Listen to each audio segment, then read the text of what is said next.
Hey guys, welcome back. ఈ రోజు అయితే ఒక స్పెషల్ డే ఉంది. మా పేరెంట్స్ని కూడా ఇన్వైట్ చేశా, బట్ నేను మాత్రం మీట్ అవ్వలేదు. మా ఫ్రెండ్స్ మీట్ అయ్యారు. ఇంకా నేను లేట్ వచ్చినా అనేసి ఇక్కడ వెయిట్ చేస్తారు మా ఫ్రెండ్స్. ఇంకా నేను మా ఫ్రెండ్స్ కలిసి స్టార్ట్ అయిపోయినాం కాలేజ్ దగ్గరికి.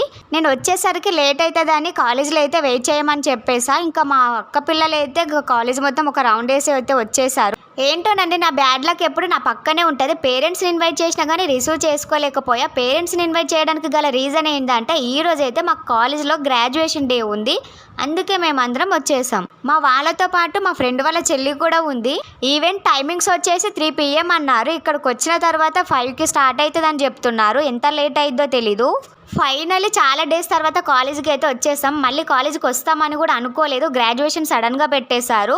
ఇంకా మెల్లగా ఈవెంట్ అయితే స్టార్ట్ అయిపోతుంది. ఇంకా graduation day coat and cap అయితే తీసుకోవడానికి ఇక్కడ సైన్ చేయాలి. కాలేజ్లో ఫ్రెండ్స్ అందరినీ మీట్ అవ్వడం చాలా హ్యాపీగా అనిపిస్తుంది. College is the best memory. చాలా మెమొరీస్ ఇస్తుంది.